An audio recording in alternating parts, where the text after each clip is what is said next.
G'day guys, quick vid about the BA Falcon. The book time for the mounts is 2.9 and 0.45 hours. Yeah, it can take that long. What I'm showing you here is the way I've lifted the engine. It is very specific to removing two engine mounts. Okay, now I've made a previous video and I've just scrapped it. Okay, I'm going to go back of the car. The reason I scrapped it is I didn't talk about getting the mount back in.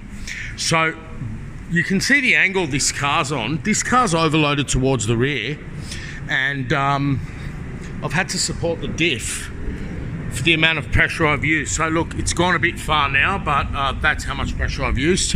And it's not something you want to be doing, you want to be doing hastily.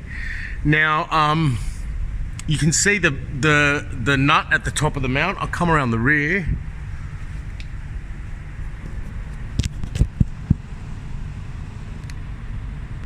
You can see it's just clearing into the bracket, and I want to get it in as soon as possible. So this is only temporary. I've just stopped to make a video now. Release this ACE transmission cooler line for the automatic. Give the gearbox movement by releasing the automatic transmission mount at the rear. I did not take the whole thing off because I work on so many Subarus, just how the engines can fall forwards and damage stuff. And also it's not a good idea to leave everything off. You'll lose centralization of stuff. Leave some of the brackets on, give the mount some movement. If you've got the unique situation of a very, very heavy ute that's already tipping backwards, support the rear or the whole thing will fall off the hoist. Now, if you're doing it at home with a jack, try and have two jacks just in case, even though you only need to be using one, but you know, have two jacks in case you don't want to lose the position of the engine, and you never know what can happen. If something moves, you can suddenly support it here. Now you can see specifically how I've lifted it. Earlier, to remove the mounts, I actually had it two pads on the mat. Sorry, I had two of those rubber pads on the central piece of wood, right? Sorry, I'm stuttering because I now need to get moving. That was to remove the mounts, and I made a video about how easily the mounts came out. In the video, I took it out from here, and then I said, oh, you know, there's better ways to take it out because there's selector cable here, but there's a lot of room here for that mount to come out. Now, I tried lifting it biased towards the passenger side of the sump like it is now. When removing the mounts, it did not work. So to remove both the mounts and do them both, right, it's easier to just do them both. To remove both the mounts, pick the sump up in the center, okay, like imagine that in the center with two bits of rubber on it, and that's not touching the subframe. Okay, so that's to remove the mounts, and then you can put a rubber pad under there and reposition this once you remove the mounts. His mounts were totally ruined. There's pieces of metal and stuff like that.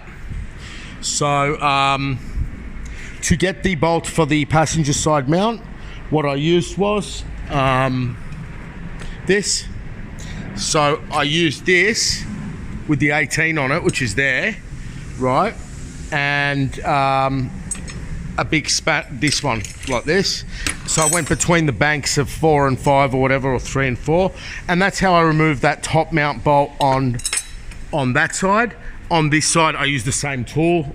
They weren't too bad, and of course you got to get 13 and 15 on these two over here, but I normally don't go into all that. You see, I removed the airbox here. It's not required, but I've removed the airbox and the air intake, just because if I do run into trouble repositioning it, which it'll be fine because it's a car with a lot of movement. But if I did, there's some cars you can really get into deep shit doing this. You want to have as much stuff out of the way in the event of a problem. So I'm going to go ahead now. I do not like this position this car's actually in, but that's the way it is. Without lifting the body off the hoist, this mount was not going to go in. It was beyond what I would normally do. Okay, you can see it up there, the stud. Can you see it right there? Barely in, right? And you can't start getting levers in and all that. So you can see here, it's a precarious thing to do. because stuff is under immense pressure, immense pressure, but nothing's getting damaged at the moment. All right, guys, I hope that helps you to remove and refit the engine mounts. Yeah, just that one's do the top bolts first, then undo these cooler lines, undo the transmission mount, and begin to work it out that way. Okay, guys, hope that helps.